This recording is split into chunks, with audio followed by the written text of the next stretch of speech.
Imagine waking up every morning for 27 years to the same bell. The same stone walls, the same prayers, the same sisters beside you. You've never held a weapon. You've never needed one. God is your only shield.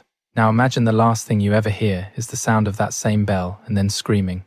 795 AD. A tiny island off the coast of Ireland. 42 women. 3 ships on the horizon they couldn't even see through the morning fog. What happened next was deliberately erased from history.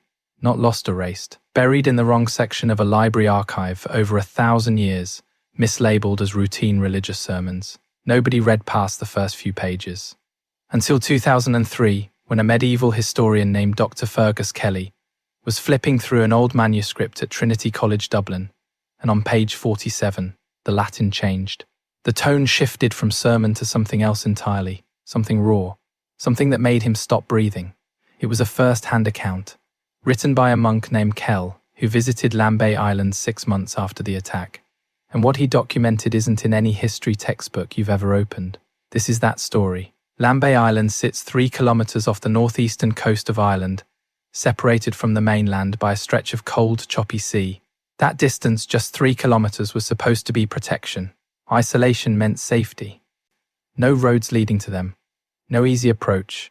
But 3 kilometers of open water was nothing to men who had crossed entire oceans in open wooden boats.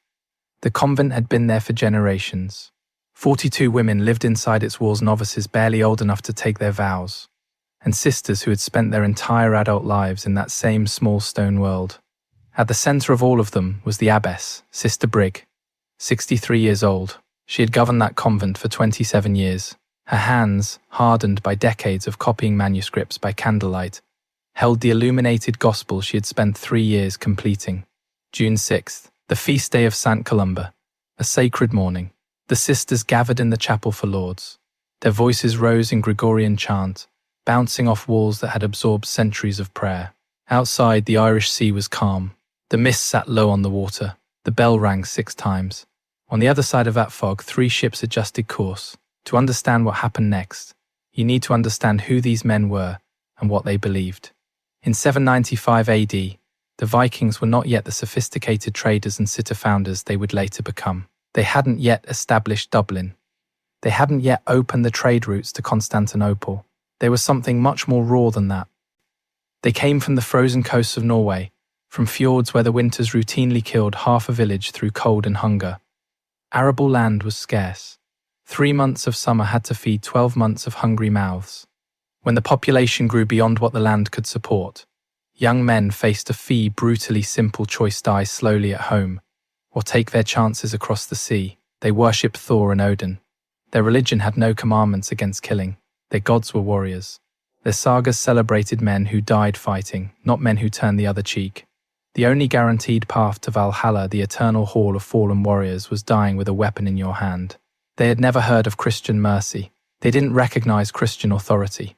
And when they looked at the monasteries and convents dotting the Irish coastline, they didn't see sacred ground. They saw unguarded treasure, because the Irish monasteries of 795 AD were extraordinarily wealthy. Centuries of donations from newly converted kings, from nobles buying redemption with generous offerings, from pilgrims leaving gifts at shrines, all of it had accumulated inside these holy walls. Golden chalices encrusted with colourful enamel, silver reliquaries embedded with amber and garnets from as far away as India, processional crosses so large that 2 men were needed to carry them, studded with rubies, emeralds and sapphires, and illuminated manuscripts, each page taking weeks to complete, decorated with gold leaf so thin it was nearly transparent, painted with lapis lazuli, shipped from Persia, and purple dye extracted from Mediterranean sea snails, pigments worth more than their weight in gold, all of it guarded by people who had sworn on pain of eternal damnation never to raise a weapon. To men trained from childhood to fight, for whom violence wasn't just acceptable but honourable, this was not a holy place, this was a gift. The sisters of Lambay were more vulnerable than most. The island's isolation, which they believed protected them, actually cut them off from any possible help. There were no garrisons nearby, no sworn warriors within reach. The convent walls were designed to keep novices inside, not to hold back 30 armed men. They relied entirely on a shared assumption of Christendom that sacred spaces were untouchable. that even the cruelest king feared eternal damnation enough to leave women of God unharmed. It was a belief that had held for generations. It had simply never been tested by men who didn't believe in the Christian God at all. Kell arrived on Lambay on December 12, 795, 6 months after the attack. He wrote that the boatman who ferried him across refused to land. He called the island cursed. Kell scolded him for superstition and stepped off the boat alone. The smell hit him immediately. 6 months had passed, and the air was still heavy with decay. He walked to the convent. The wooden doors had been torn from their hinges. The medicinal herb garden the sisters had tended for years was swallowed by weeds. The chapel roof had been burned from the inside, and part of it had collapsed entirely. The pews had been broken apart and used as firewood. The stone altar was stained with something dark he chose not to describe. But none of that, he wrote, was the worst of it. The worst was the silence. A convent is a place of sound, footsteps in stone corridors, voices in prayer, the soft rustling of habits. The occasional laughter drifting from the gardens. Lambay had nothing, only wind, and the cries of seagulls fighting over something on the cliffs. He found the first body in the remains of the dormitory, Sister Deirdre. He identified her by the rings she still wore, remnants of the life she had before her vows. She was 24 years old. Kell didn't describe how she died. He wrote only, "May God have mercy on her soul and forgive us for failing to protect her." Over the following days, he found more bodies. Not 42, only 17. The rest had simply vanished. He interviewed witnesses on the mainland. An old man named Con, who lived in a cliff-top cottage and had watched everything through the morning fog. 3 ships, Con said, dragon heads carved on the prows. They didn't row straight to shore, they anchored offshore and came in on smaller boats. 30 men, maybe more, tall, long hair, long beards, axes and round shields. Con said he heard the chapel bell stop mid-ring. Then he heard screaming, then silence. The men stayed on the island the entire day. When they left at dusk, their ship sat lower in the water. Kell asked if Con had seen the sisters being taken. The old man turned his face toward the sea. He was quiet for a long moment.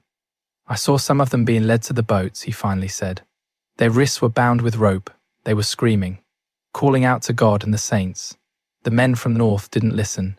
The older sisters, the ones who couldn't walk fast enough, were left on the shore. He paused. One of them, an old woman with completely white hair, fell to her knees and began to pray aloud, her hands raised to the sky. One of the invaders laughed. He raised his axe. Con shook his head. "I won't say the rest. Something shouldn't be spoken aloud." Kell didn't press him. He had already seen the bodies. He knew exactly what Con was too shaken to finish.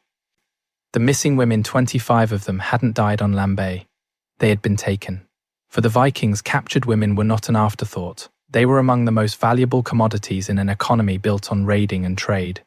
Young women, particularly those with fair or red hair and pale skin, Irish women, in other words, could be sold at major slave markets in places like Hedeby, on the border of modern-day Germany and Denmark, or Birka in Sweden, or in dozens of other ports where buyers came from across Europe and the Arab world. The price for a young woman in good health could equal the value of an entire farmland, animals and all. They could be taken as forced wives or concubines by wealthy Scandinavian landowners. They could be given as rewards to warriors who had distinguished themselves in battle, living trophies. They could be kept as domestic servants, working from dawn to dusk, with no rest and no choice. In a country thousands of miles from Ireland, surrounded by a language they didn't understand, in a world where no one was coming to help them, the older sisters, those past what the Vikings considered useful age, were sold for far less to work on farms or in mines. Or they were simply killed on the shore. There was no consideration for sacred vows, no mercy for lives devoted to God. They were, in the brutal arithmetic of the Viking slave trade, simply property. Things to be priced and distributed according to the convenience of their captors. Kell found something else in the ruined chapel that he couldn't explain. Scratched into the stone wall. Deep marks made with something sharp, clearly done in a hurry. Not Viking symbols. Latin words. Misera nobis. Dies, misera nobis. God, have mercy on us. Historians still argue about who carved them.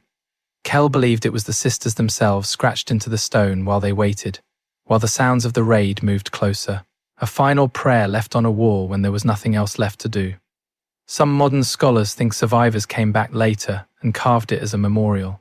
Others think it may have been Kell himself, leaving something behind for women who never received a proper burial.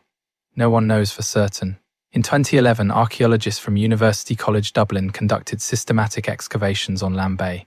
They were initially looking for evidence of later Viking settlements. What they found instead was much older. In a layer of soil dated by carbon analysis to the late 8th century, they uncovered burned structural remains, charred wood, stones cracked by fires hot enough to melt metal, fragments of deliberately smashed pottery, pieces of melted bronze and silver, the deformed remnants of chalices and religious objects destroyed beyond recognition by extreme heat. The Vikings had taken the gold, they left behind the rest, and they found 17 skeletons, all female, all showing unmistakable signs of violent trauma at or near the time of death. Fractured skulls, broken ribs, cut marks on bone consistent with axe and sword wounds. 17 women who never left Lambay, and 25 who did, carried across the North Sea into a silence that history, for over 1,000 years, chose to maintain.